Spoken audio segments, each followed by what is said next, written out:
पिछली क्लास में हमने आप लोगों को बताया था कोलाइड विलयन बनाने की विधि। कोलाइड विलयन बनाने की विधियों में हमने सबसे पहले आपको बताया था रासायनिक विधियां, फिर उसके बाद हमने बताया था भौतिक विधियां। भौतिक विधियों के अंतर्गत हमने 3 विधि मुख्य रूप से पढ़ाया था पिछली क्लास में। पहला हमने बताया था यांत्रिक प्रक्षेपण, दूसरा बताया गया था वैद्युत विघटन और तीसरा बताया गया था पेप्टीकरण, पेप्टाइजेशन जिसे कहा जाता है। अब उपरोक्त विधियों द्वारा बनाया गया कोलाइड विलयन जो होता है वो पूर्ण रूप से शुद्ध नहीं होता है, उसमें अनेक प्रकार की अशुद्धियां होती हैं। अनेक प्रकार की अशुद्धियां होती है, चाहे आंतरिक प्रक्षेपण के द्वारा बनाया गया हो, चाहे वैद्युत विघटन के द्वारा बनाया गया हो और चाहे पेप्टीकरण की विधि द्वारा बनाया गया हो। सभी विधियों द्वारा बनाए गए कोलाइड विलयन में अनेक प्रकार की अशुद्धियां उपस्थित होती हैं। इन अशुद्धियों को दूर करना ही शोधन कहलाता है, कोलाइड विलयनों का शोधन कहलाता है। शोधन करने के लिए ग्रहण द्वारा प्रस्तुत एक विधि प्रयोग की जाती है, इसे अपोहन विधि कहते हैं, जिसे डायलिसिस भी कहा जाता है, अपोहन विधि कहा जाता है। अपोहन विधि सिर्फ इसी सिद्धांत पर आधारित है कि अर्धपारगम्य झिल्ली में से, सेमी परमेबल मेम्ब्रेन में से होकर के कोलाइड कण गमन नहीं कर सकते हैं, जबकि अशुद्धियां आसानी से गमन कर जाती हैं। अशुद्धियां आसानी से गमन कर जाती हैं किंतु कोलाइड के कण गमन नहीं करते हैं। तो इसी सिद्धांत पर आधारित है कौन सी विधि आपकी? अपोहन विधि। अपोहन विधि में क्या किया जाता है, एक थैला लिया जाता है, उस थैले को एक गोल पाइप में बांध दिया जाता है और उस थैले के भीतर भर दिया जाता है अशुद्ध कोलाइड विलयन।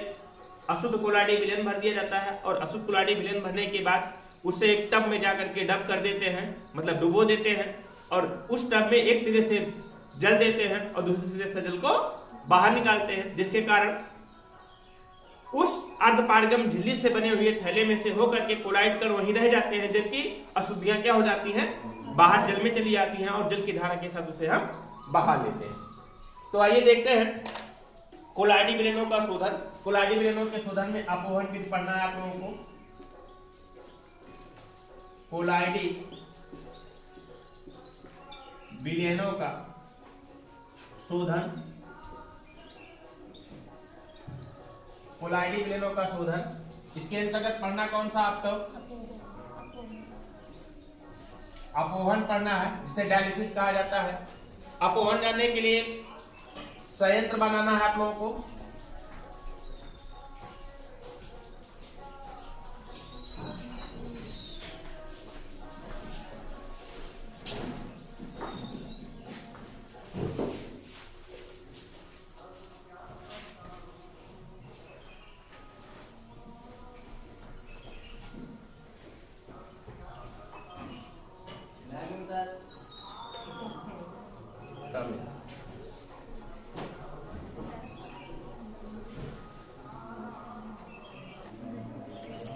बताएं, शुरू करें। हमने बताया था अपोहन विधि सिद्धांत पर कार्य करता है, सृष्टि सिद्धांत पर कार्य करता है कि अर्धपारगम झिल्ली में से होकर के कोलाइड के कण गमन नहीं करते हैं, किंतु अशुद्धियों के कण क्या कर सकते हैं, गमन कर सकते हैं। इसी सिद्धांत पर कार्य करता है। किस सिद्धांत पर कार्य करता है कि कोलाइड के कण अर्धपारगम झिल्ली में से होकर के गमन नहीं कर सकते हैं। कोलाइड के कण है जो कि अर्धपारगम झिल्ली में से होकर के गमन नहीं कर सकते हैं, लेकिन अशुद्धियों के कण गमन कर सकते हैं। इस विधि में क्या होता है, एक नली लेते हैं, उस नली में बंधी होती है क्या, अर्धपारगम झिल्ली। एक नली होती है, बेलनाकार नली होती है, बेलनाकार नली में अर्धपारगम झिल्ली बंधी होती है। इस नली के माध्यम से झिल्ली में भर दिया जाता है। जिस कोलाइड विलयन का हमें क्या करना है, शोधन करना है, जिस कोलाइड विलयन का शोधन करना है, उस कोलाइड विलयन को इसी अर्धपारगम झिल्ली के भीतर क्या कर देते हैं, भर देते हैं और भरने के बाद उसको कहां करते हैं, एक पात्र में ले जाकर के डुबो देते हैं। और इस पात्र की व्यवस्था ऐसी होती है, जल से भरे पात्र में डुबो देते हैं। इस पात्र में पहले से क्या भरा होता है, जल से भरे पात्र में डुबो देते हैं और इस पात्र की व्यवस्था ऐसी होती है कि एक सिरे से जल भेजा जाता है और तो दूसरे सिरे से जल अपने आप क्या होता है, निकलता रहता है। अब क्या करते हैं कि डुबोने के बाद क्या होता है कि चूंकि अर्धपारगम झिल्ली एक ऐसी झिल्ली होती है जिसमें से कोलाइड के कण यही रह जाते हैं, जबकि अशुद्धियां क्या हो जाती हैं, बाहर निकल जाती हैं। तो अशुद्धियां क्या हो जाएंगी, अर्धपारगम झिल्ली में से होकर के क्या हो जाएंगी, बाहर हो जाएगी। ये अशुद्धियों के कण है, जिसे हमने लिखा है क्रिस्टलॉइड लिखा है ना, ये अशुद्धियों के कण है, ये अशुद्धियों के कण यहाँ से क्या हो जाते हैं, बाहर निकल जाते हैं। अशुद्धियों के कण होते हैं, अशुद्धियों के कण इसी रसपारगम झिल्ली में से होकर के बाहर चले जाते हैं, पात्र में चले जाते हैं। जबकि हमने जो ये खाली खाली स्थान का गोला बनाया, इसे हमने क्या कहा है, क्या है, कोलाइड, कोलाइड कण है। कोलाइड के कण वहीं के रह जाते हैं, कोलाइड कण वहीं के वहीं रह जाते हैं। जबकि अशुद्धियां क्या हो जाती है, बाहर निकल जाती हैं। और इन अशुद्धियों को पात्र में से भी निकाला जा सकता है। कैसे, इधर से जल देते हैं और इधर से जल को निकाल लेते हैं, और जल की धारा के साथ अशुद्धियां क्या हो जाती है, बाहर जाती है। इसे क्या क्या कहा जाता है, अपोहन कहा जाता है। एक पॉइंट और आपको यहीं पर जानना है, बताया जाता है कि वैद्युत अपोहन। वैद्युत अपोहन कहते हैं, वैद्युत अपोहन क्या होता है, जब इसी झिल्ली के दोनों तरफ, यहाँ पर झिल्ली के दोनों तरफ क्या लगा देते हैं, इलेक्ट्रिक प्लेट लगा देते हैं। झिल्ली के दोनों तरफ इलेक्ट्रिक प्लेट लगा देते हैं और इस प्लेट में क्या करते हैं, वैद्युत धारा प्रवाहित करते हैं। इस प्लेट में वैद्युत धारा प्रवाहित कर देते हैं। एक तो बना देते हैं एनोड और दूसरे को बना देते हैं क्या, कैथोड। एनोड और कैथोड के बीच में वैद्युत धारा प्रवाहित करते हैं। तो क्या होता है कि यदि अशुद्धियों में उपस्थित कण पर धनावेश होगा, अशुद्धियों में उपस्थित कणों पर कौन सा आवेश होगा, धनावेश होगा, तो अशुद्धियां किस प्लेट की ओर, कैथोड प्लेट की ओर। और यह अशुद्धियों पर ऋणावेश होगा, ऋणावेश होगा तो अशुद्धियां किस प्लेट की ओर, धनावेश की ओर, अर्थात एनोड की ओर आसानी से गमन कर जाते हैं। और यह प्रक्रिया बहुत तेजी से होने लगती है, क्योंकि यह प्रक्रिया किसके कारण हो रही है, वैद्युत के कारण हो रही है। किसके कारण हो रही है, वैद्युत के कारण हो रही है। इसलिए इस प्रक्रिया कौन सी प्रक्रिया कहा जाएगा, वैद्युत अपोहन। क्या कहेंगे, वैद्युत अपोहन। तो पूछा जाता है कि वैद्युत अपोहन किसे कहते हैं, वैद्युत अपोहन किसे कहते हैं। तो सीधा सीधा कहोगे कि जब झिल्ली के दोनों तरफ, अपोहन तो जानते ही हैं, उसी के बाद लिखोगे जब झिल्ली के दोनों तरफ एनोड और कैथोड दो प्लेटें लगा दी जाती हैं और उसमें विद्युत धारा प्रवाहित किया जाता है। एनोड और कैथोड नामक दो प्लेटें लगा दी जाती है, उनमें विद्युत धारा प्रवाहित किया जाता है। विद्युत धारा प्रवाहित करने से क्या होता है, अशुद्धियां क्या होती हैं, इन चुंबकीय क्षेत्र के द्वारा बहुत तेजी से आकर्षित हो जाती है। चुंबकीय क्षेत्र द्वारा अशुद्धियां बहुत तेजी से आकर्षित हो जाती हैं। और इस तरीके से अपोहन की प्रक्रिया पहले की अपेक्षा क्या हो जाता है, तीव्र हो जाता है। और चूंकि विद्युत के क्षेत्र में कराया जाता है, विद्युत के द्वारा कराया जाता है, इसलिए इस प्रकार के अपोहन को कौन सा अपोहन कहेंगे, वैद्युत अपोहन कहा जाता है। समझ गए ना। तो हेडिंग बनाइए, अपोहन। अपोहन, हाँ, ये अपोहन को प्रस्तुत किसने किया था, ग्रैहम ने। किसने प्रस्तुत किया था, अपोहन को ग्रैहम ने बताया। लिखिए, ग्रैहम द्वारा प्रस्तुत, ग्रैहम द्वारा प्रस्तुत कोलाइडी विलयनों के शोधन की, कोलाइडी विलयनों के शोधन की अपोहन विधि, अपोहन विधि इस सिद्धांत पर आधारित है कि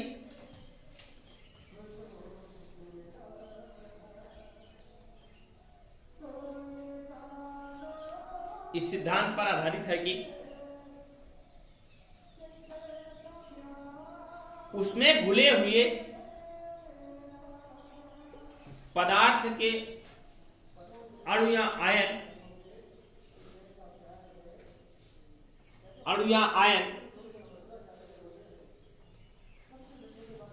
जो कि अशुद्धि के रूप में रहते हैं,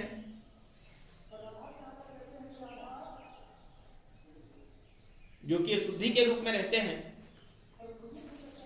अर्धपारगम्य झिल्ली द्वारा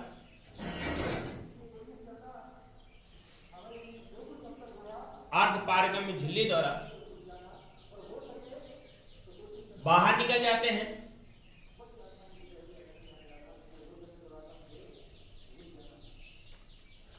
किंतु अशुद्धियां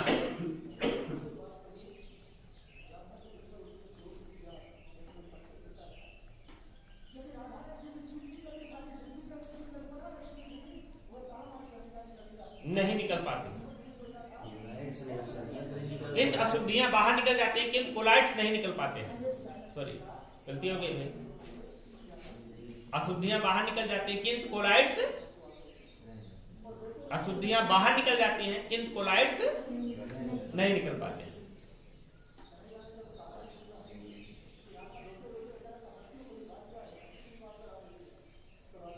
लिखिए, नए लाइन लिखिएगा। परचमेंट झिल्ली द्वारा, परचमेंट झिल्ली द्वारा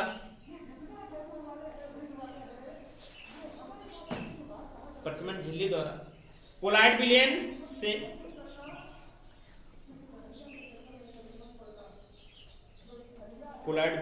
उसमें उपस्थित घुले हुए पदार्थ को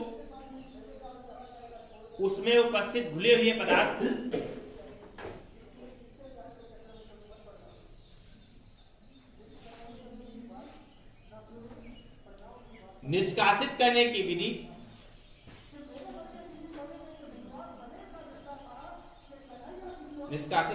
विधि अपोहन कहलाती है।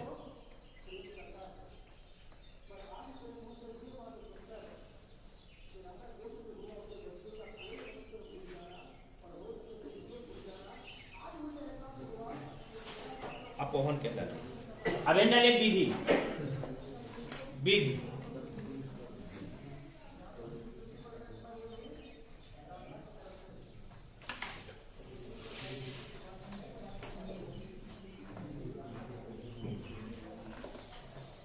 लिखे। पर्चमेंट झिल्ली से बनी हुई एक थैली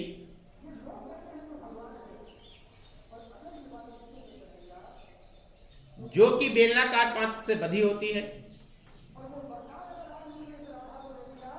जो कि बेलनाकार पात्र से बंधी होती है।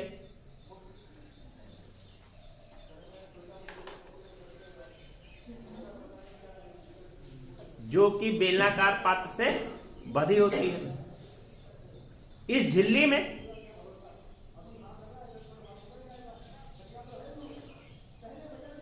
क्या भर देते हैं? अशुद्ध कोलाइडी विलयन। इस झिल्ली में अशुद्ध कोलाइडी विलयन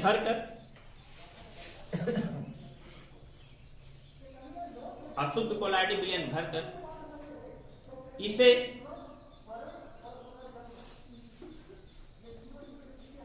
जल से भरे एक पात्र में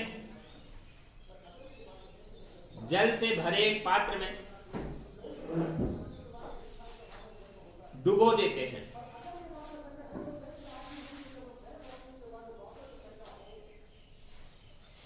इस पात्र में एक सिरे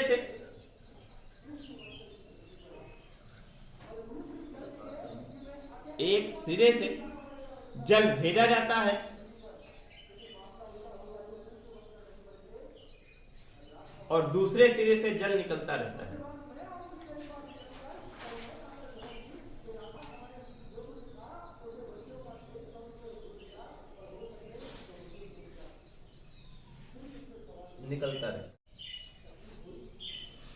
झिल्ली को पात्र में डुबोने पर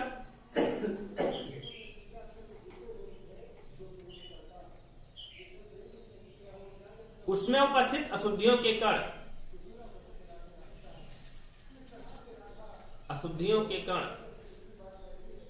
अर्धपारगम झिल्ली में से होकर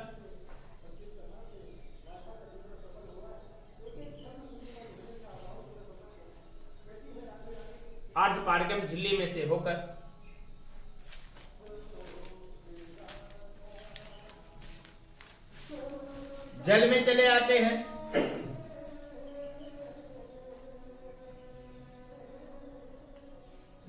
आते हैं। और कोलाइडी कण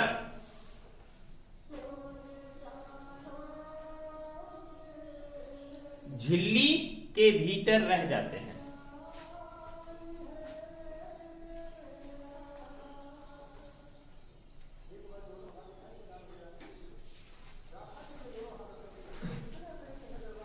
पर्चमेंट झिल्ली में से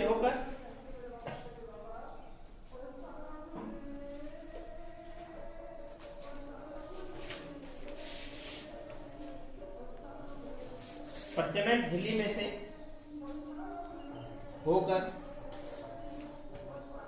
अशुद्धियों के कण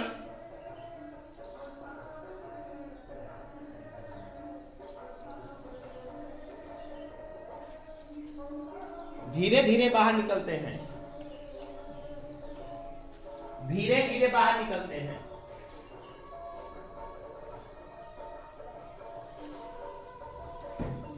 अतः अपोहन की प्रक्रिया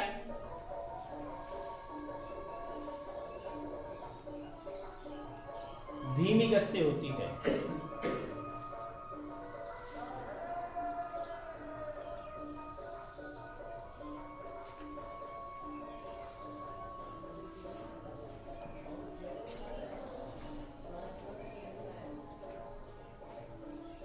किंतु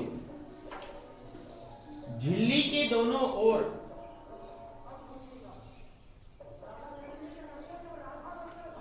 वैद्युत क्षेत्र उत्पन्न कर देने पर, झिल्ली के दोनों ओर वैद्युत क्षेत्र उत्पन्न कर देने पर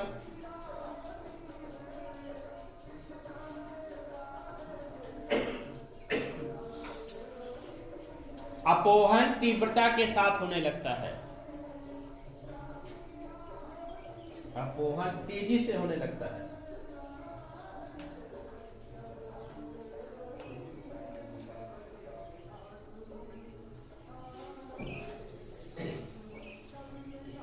जिसे क्या कहेंगे? वैद्युत अपोहन कहते हैं। जिसे वैद्युत अपोहन कहते हैं।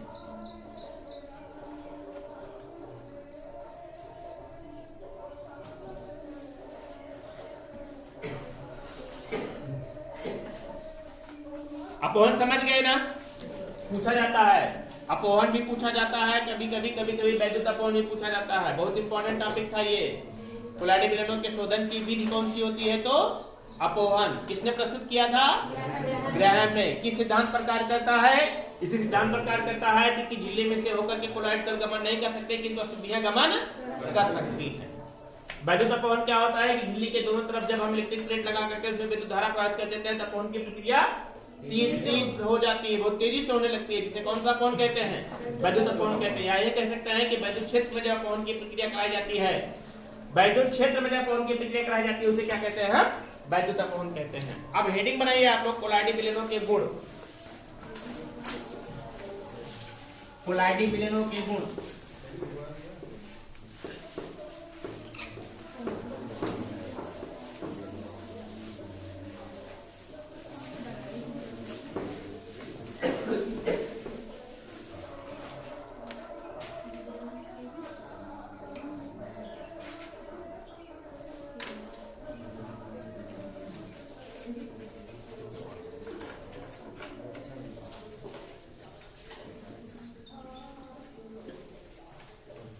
कोलाइडी विलयनों के गुण।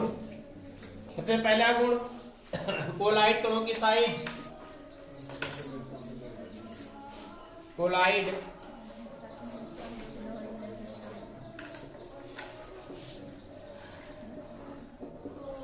कणों की साइज आपको पता होना चाहिए। कोलाइड कणों की साइज कितनी होती है?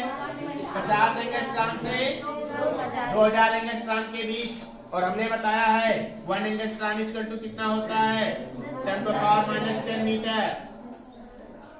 बताया गया है ना? दूसरा गुण इसका समझिए, विषमांगीय प्रकृति। कैसी प्रकृति होती है इसकी?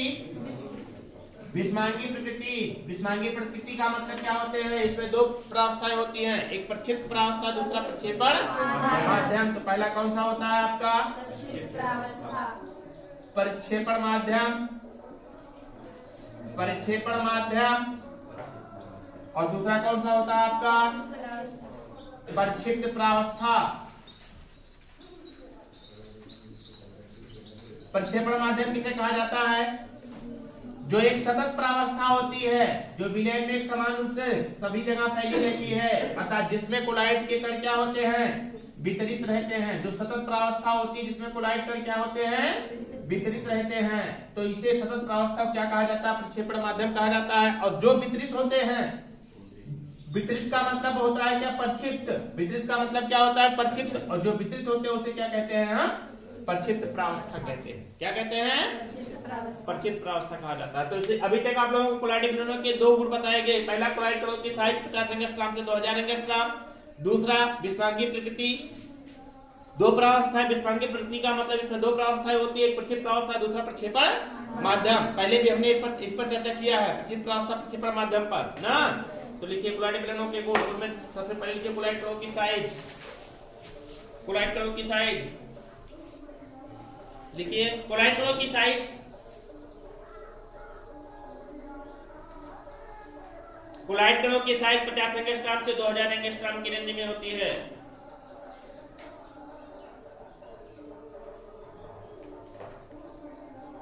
पचास एंगस्ट्रॉम से 2000 एंगस्ट्रॉम की रेंज में होती है।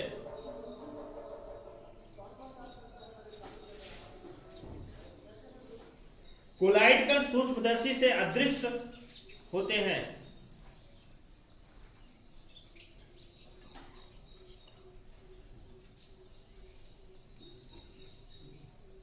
अदृश्य होते हैं तथा फिल्टर पेपर के छिद्रों से बाहर निकल जाते हैं।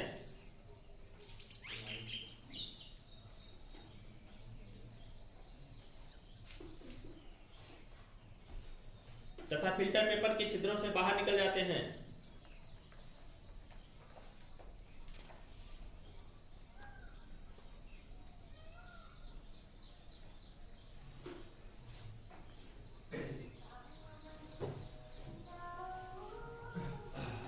नंबर अगला डालिए विषमांगी प्रकृति। विषमांगी प्रकृति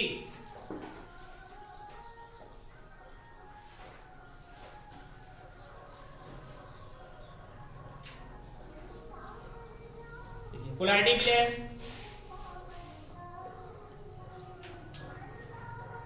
एक विषमांगी निकाय है।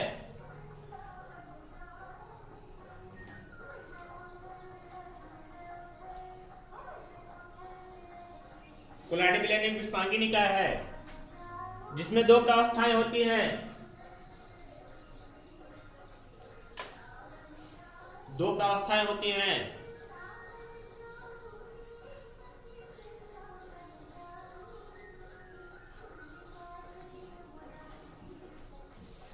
फर्स्ट नंबर प्रक्षेपण माध्यम, प्रक्षेपण माध्यम। सेकंड नंबर प्रक्षेप प्रावस्था।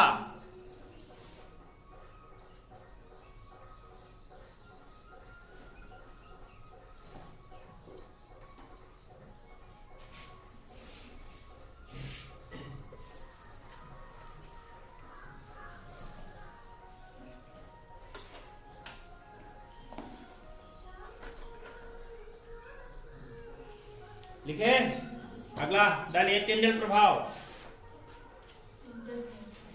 टिंडल प्रभाव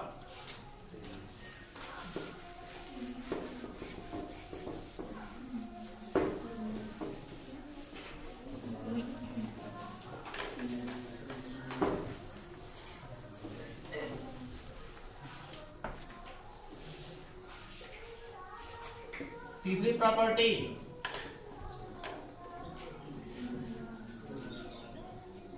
टिंडल प्रभाव जानने के लिए आपको एक फिगर बनाना पड़ेगा। फिगर के माध्यम से हम आपको टिंडल प्रभाव समझाते हैं।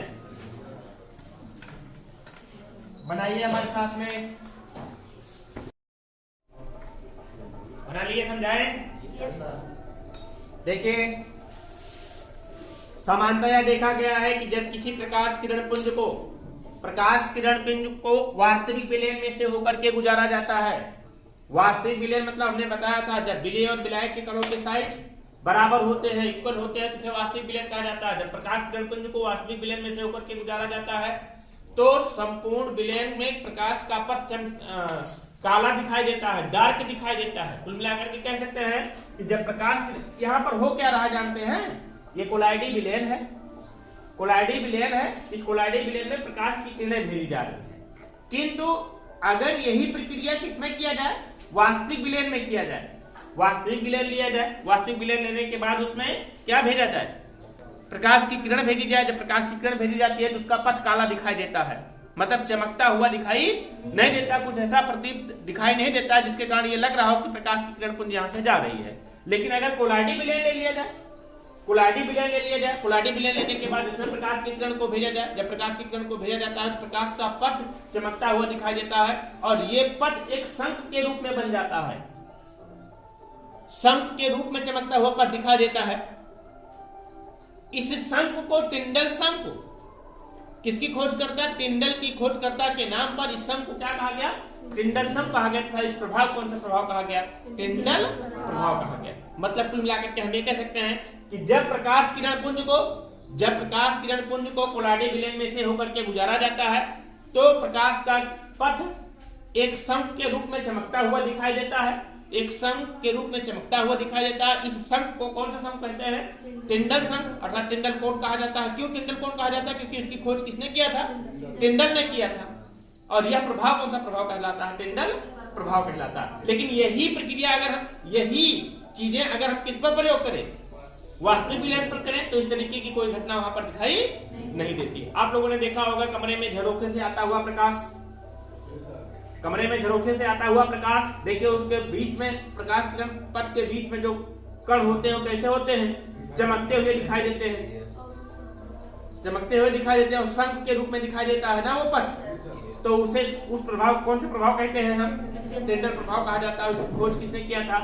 टिंडल नामक वैज्ञानिक ने किया था। इसलिए शंख को कौन सा शंख कहते हैं? टिंडल शंख। समझ गए ना? तो लिखिए, जब प्रकाश की, इस फिगर को बना लिया है ना? ठीक है। जब प्रकाश के एक तीव्र किरण पुंज को, तीव्र किरण पुंज को वास्तविक विलयन में से प्रवाहित की जाती है, तो वास्तविक विलयन में से होकर के प्रवाहित किया जाता है, तो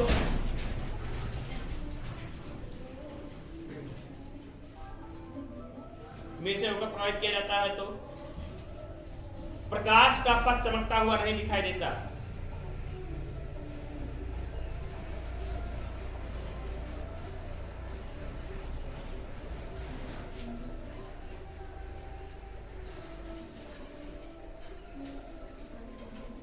अंधेरे में संपूर्ण विलयन काला नजर आता है।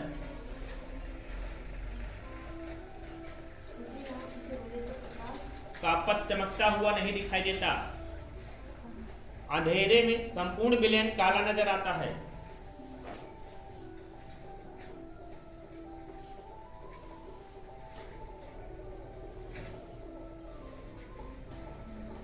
किंतु जब प्रकाश किरण पुंज को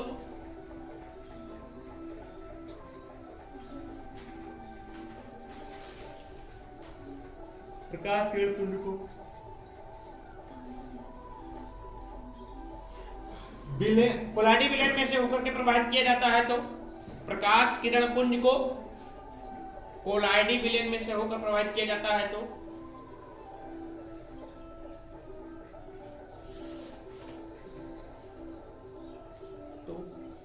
विलयन में से किरण पुंज का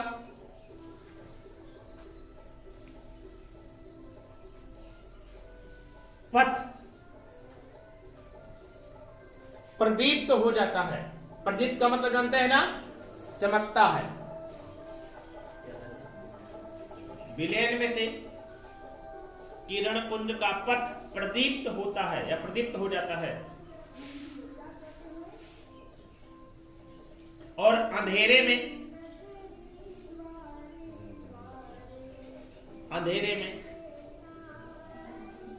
एक चमकीले शंख के रूप में,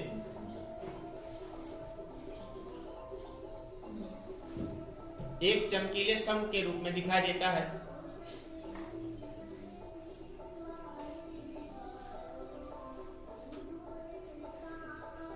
यह घटना इसके खोजकर्ता टिंडल के नाम पर, यह घटना इसके खोजकर्ता टिंडल के नाम पर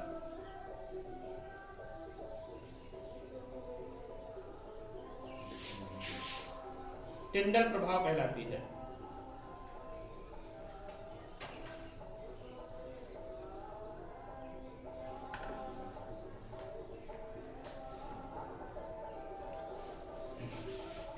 टिंडल प्रभाव कहता है यह शंख, यह चमकता हुआ शंख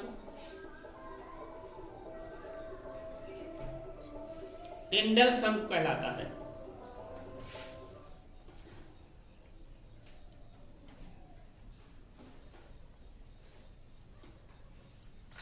टिंडल प्रभाव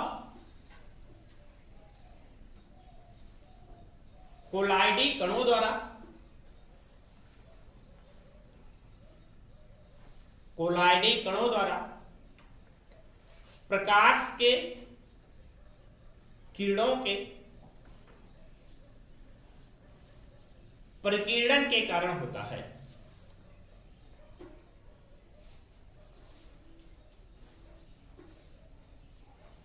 प्रकाश के किरणों के प्रकीर्णन के कारण होता है।